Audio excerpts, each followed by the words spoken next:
Many people wonder how evil spirits, or demons, find their way into our lives. To understand this, we must recognize that the devil is very clever and strategic.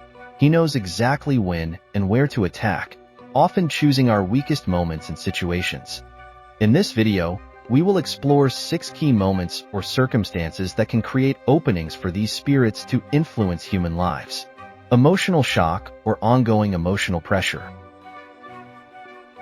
One significant way that demons can enter our lives is through emotional shock or sustained emotional pressure. The Bible offers us guidance on this topic. In 1 Peter 3 verse 6, we read, "As Sarah obeyed Abraham, calling him Lord, whose daughters you are if you do good and are not afraid with any terror."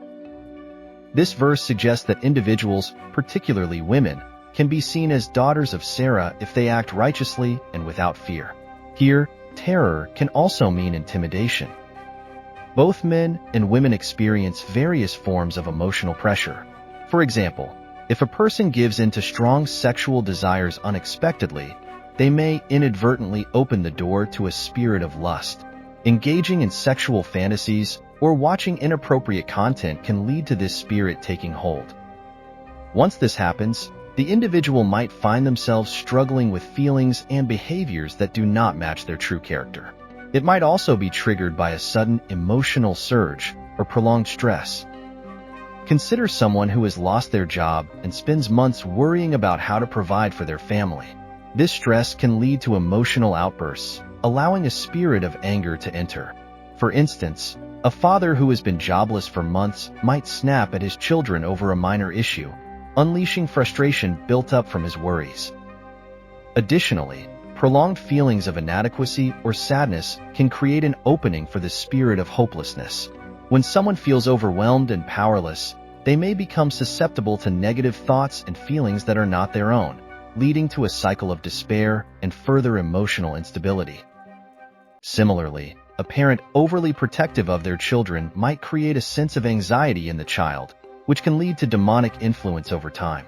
For example, if a mother constantly worries about her child's safety, she might inadvertently instill a sense of fear in the child. This fear could manifest into anxiety, allowing evil spirits to take root in the child's life. Overall, these scenarios illustrate how emotional shocks and prolonged pressure can leave individuals vulnerable. It's crucial to be aware of these attacks and to build our emotional resilience through faith, community support, and healthy coping strategies. Negative prenatal influences. Another way demons can influence our lives is through negative prenatal experiences. While a baby is still in the womb, the mother's emotions play a crucial role in the child's development. If a mother harbors resentment or dislike toward her unborn child, it can have serious consequences.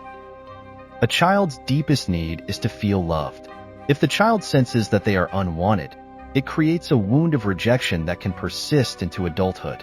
Many children grow up feeling a spirit of rejection, leading them to believe they are a burden to others, making them feel unwanted or unloved. When children grow up with this spirit of rejection, they may start to develop a deep sense of inferiority. They might think that their presence is a burden to others, and this belief can impact their relationships throughout their lives. For instance, they might avoid social situations, fearing that they won't be accepted or welcomed by their peers.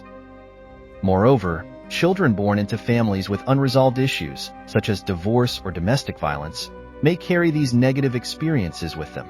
If the parents argue frequently during pregnancy, the child may absorb this tension, leading to anxiety and insecurity. These feelings can become deeply ingrained, leading the child to struggle with trust issues and forming healthy relationships in the future. Pressures in early childhood. The environment in which a child grows up significantly influences their mental and emotional health. In James 3 verse 16, we find a warning. For where envy and self-seeking exist, confusion and every evil thing are there. A home filled with strife and conflict can invite evil spirits. Children exposed to constant arguing or negativity may develop feelings of anger, hatred, or confusion.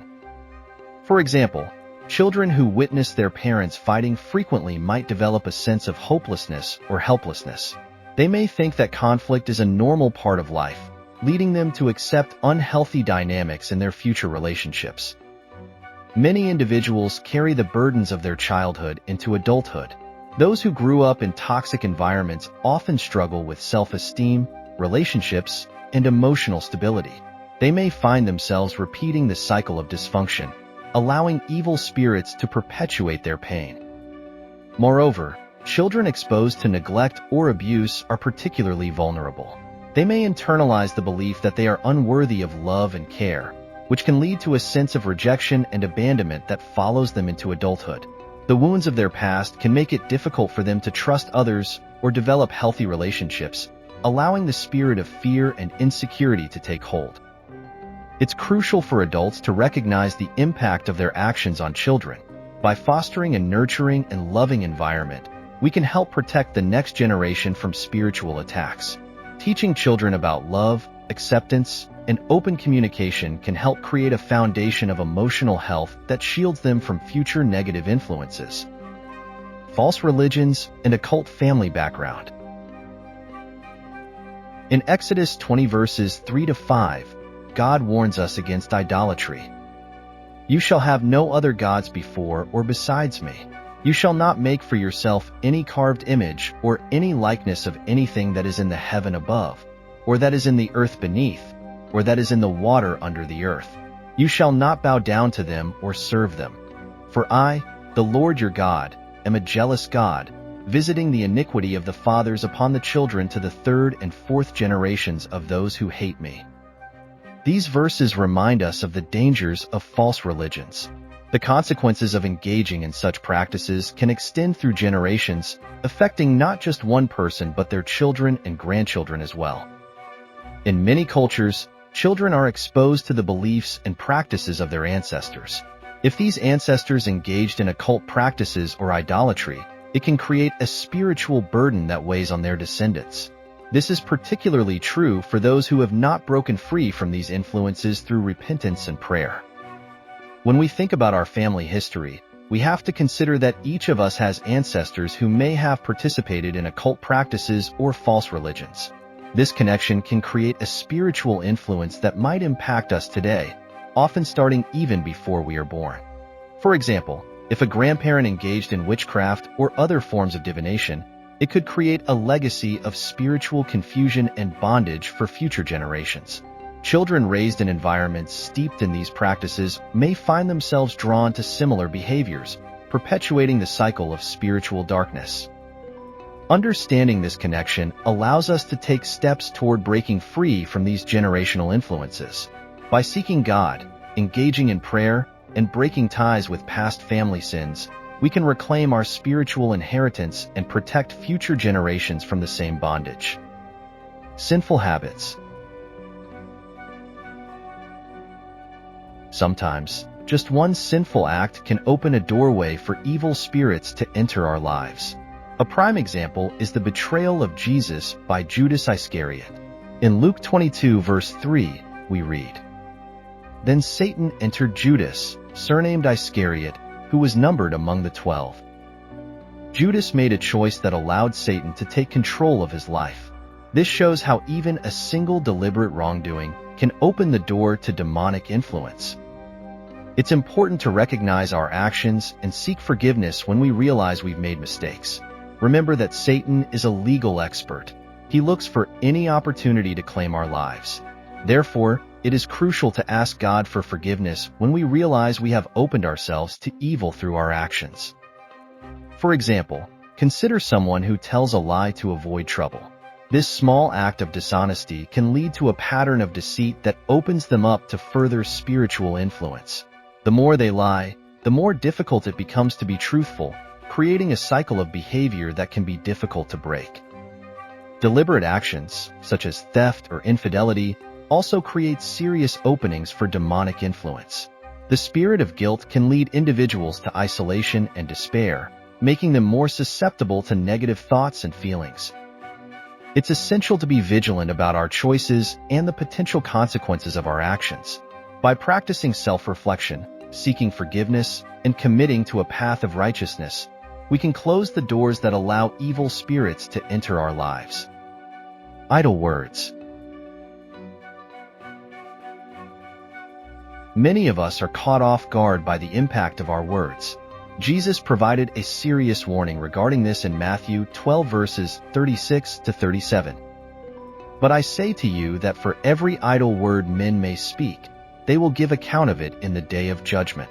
For by your words you will be justified, and by your words you will be condemned.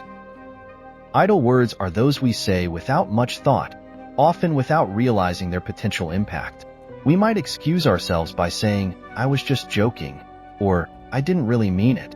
Yet, these careless words can open doors to controlling spirits. For instance, expressing frustration with phrases like, "I'm sick and tired," may not seem serious, but such statements can create pathways for sickness and weakness. Our words have power. They can uplift or tear down, heal or harm. Particularly dangerous are words related to death. Phrases like, "I wish I were dead," or "I'd be better off dead," act as invitations to negative influences. Similarly, derogatory remarks about oneself can attract spirits of shame and self-loathing. Additionally, we must be cautious about the lyrics in songs we listen to, as they can also convey powerful messages that may open us to evil influences. Songs filled with themes of despair, violence, or rebellion can have a lasting impact on our psyche, inviting negativity into our lives. To combat this, we must be intentional about our speech and the media we consume. Speaking words of life and truth can fortify our spirits and create a protective barrier against demonic influence. The 6 examples we've discussed illustrate how both adults and children can be exposed to demonic influence in various ways.